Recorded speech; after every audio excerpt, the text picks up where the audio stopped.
자, 다음은 우리 결핵 얘기 좀 한번 나눠보겠습니다. 그 결핵, 얼마 전에 고향에 있는 예. 고향 외고고등학교에서 학생들 집단을 발병을 해서 학부모들이 긴장을 했었는데, 이번에는 보니까 병원에서 의사나 간호사들 같은 이런 의료인들이 결핵에 감염되는 사례가 좀 많다고 합니다. 의사 전문 기자죠. 이진환 기자 나오셨습니다. 네, 안녕하세요. 자, 이 의료인들이 우리 저 병원에서는 가장 그 병이라든가 이런 것도 안전해야 될 뿐인데 이분들 오히려 또 의료인들이 병에 걸린다 그러니까 좀 걱정이 됩니다. 예, 맞습니다. 그 의사나 간호사 등 그 의료진이 이제 결핵 발병률이 높다. 뭐 사실은 어떻게 생각하면 당연한 내용이시기도 합니다. 왜냐하면 환자들을 직접 네. 접촉하는 직업군이죠. 그래서 예를 들어서 감염된 혈액이 이제 주사바늘 통해서 감염되거나 아니면 네. 직접적으로 환자가 기침할 때 그 비말, 이제 그 침에 아주 작은 공기방울 비말이라고 하는데요. 그 네. 비말이 직접 접촉될 때 감염이 되기 쉽습니다. 그 이진환 기자도 전에 이제 의사를 하셨었으니까 이렇게 맞습니다. 환자 치료하고 바늘 예. 찌를 때 혹시 실수해서 나도 이게 올지 않을까 그런 걱정도 들지 않았어요? 상당히 굉장히 걱정도 많이 되고 특히 동료 의사들 사이에서도 제 옛날 경험을 되돌아보면 서로 그 예를 들어서 에이즈 환자라든지 아니면 결핵 환자는 뭐 대개의 경우 그 혈액 검사를 할 때 주사로 피를 뽑아야 되는데 네. 그때 서로 이제 가위가위보 쳐가지고 의사들도 그래서 그럽니까? 약간 좀 정해서 찜찜한 하기도 그런 생각이 좀 하고요. 드는 거 예. 아닙니까? 장갑도 한 여러 장 끼고 뭐 그렇게 한 적도 있습니다. 사실은 네.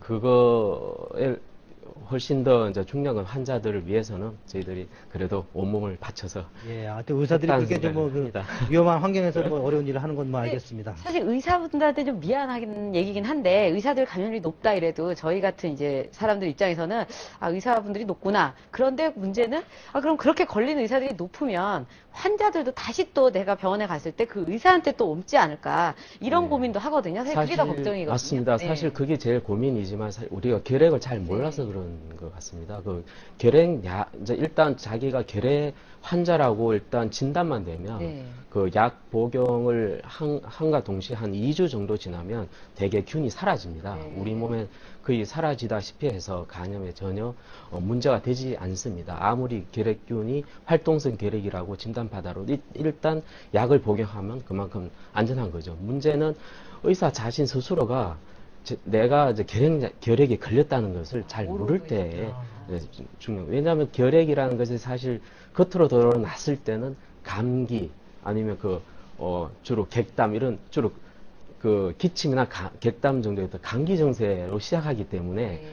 대개는 무시합니다. 그래서 한 일주일 지나고 2주 지나면 되게 감기는 사라지거든요. 네. 그런데 한 달 지나도 뭐 감기겠지 그렇게 하다가 3, 4개월 가면 결국은 객혈이 일어나면서 엑스레이상에 결핵과 관련된 의심 증세가 보이기 시작합니다. 기침을 오래 한다 이러면 병원을 꼭 가보는 게 좋겠네요. 네, 맞습니다. 특히 그 기침과 객담이 가장 중요하고요.